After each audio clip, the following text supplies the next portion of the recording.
There was a lady who was involved in certain type of work. She went on doing something with her pencil in the book. You know, the form that came out of me, I didn't know what happened. As I was looking at you, I was trying to sketch you, but this is what I got.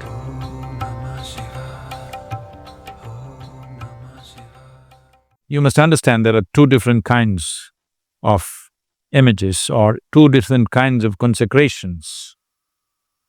One is just a reverberation. You can even make this vessel reverberate, but you cannot access this vessel from elsewhere because it's simply reverberating without specificity of what it intends to do. It has no intention or intelligence.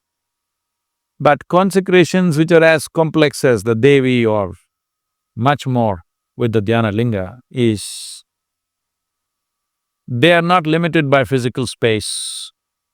Many people, the first time it happened in United States, I think this was just the second program, in engineering program we were doing. There was a lady who was involved in all kinds of, whatever, certain type of work from Caribbean islands. She went on doing something with her pencil in the book. You know, we have a problem with people taking down notes.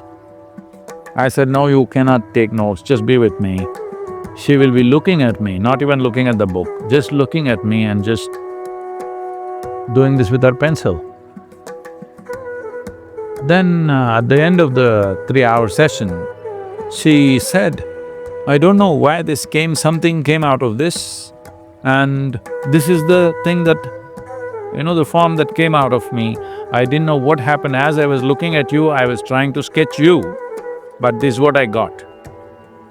It's a clear proportion of the Dhyanalinga that must be still in our archive somewhere. She just got the image of Dhyanalinga, like she completely, the whole page, she scratched with her pencil. What was left unscratched was just the form of Dhyanalinga exactly, the same exact proportion. But she was trying to make a picture of me.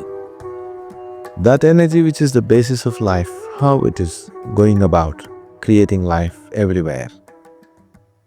That energy is in a certain manifesting mode there. So if one has the necessary awareness to look into it, everything that's worth knowing about life is right there.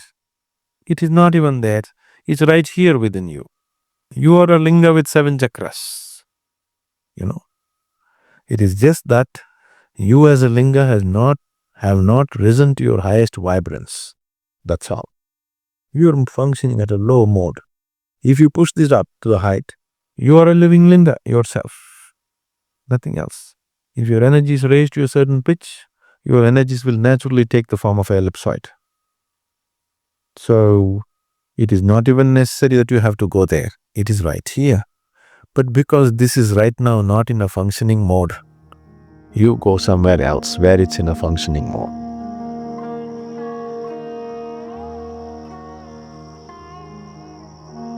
As Dhyanalinga is not a particular physical form, but it's an energy form which defies time and space.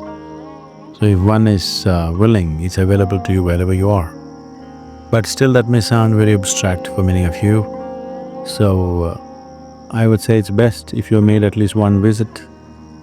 If you have beheld Dhyanalinga, if you have sat there, the sowing of the spiritual seed through the Dhyanalinga will anyway happen within you. And if you just fix a certain time for yourself, preferably in the morning or evening, and simply sit quietly, the energy of Dhyanalinga will definitely envelop you from within. And if you need some visual help, you can always have an image or a yantra which will give you the necessary support. But all these supports are only because one is psychologically distracted. Otherwise, none of these are needed. The sowing of the spiritual seed that happens by being in the presence will take care of this anyway. But if you need support, you can always have visual support too. But essentially, if you just keep one space in your house and simply sit quietly, you should feel that space from within yourself. If you have been in that space, even if you have not been in that space, it is possible, but you must be in a certain level of receptivity which may not be possible for everyone. Can a human being become like Dhyanalinga? Sadhguru says Dhyanalinga is a living being because it has come with all the 7 chakras. It is just that there is no physical body. Dhyanalinga is like the energy body of the highest kind of being possible, like a yogi sitting there. Or to put it in a traditional terms, Shiva himself. The idea is that people have a live guru forever. Sadhguru says every human being can walk on a street like a Dhyanalinga, with each of the 7 chakras vibrant and at the peak. It would be wonderful to see a day where lots of people are like this. To do your sadhana in the intimacy of a guru is very different from doing your sadhana by yourself.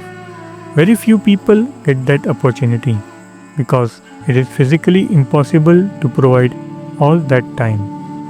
But with Dhyanalinga, everyone has that opportunity.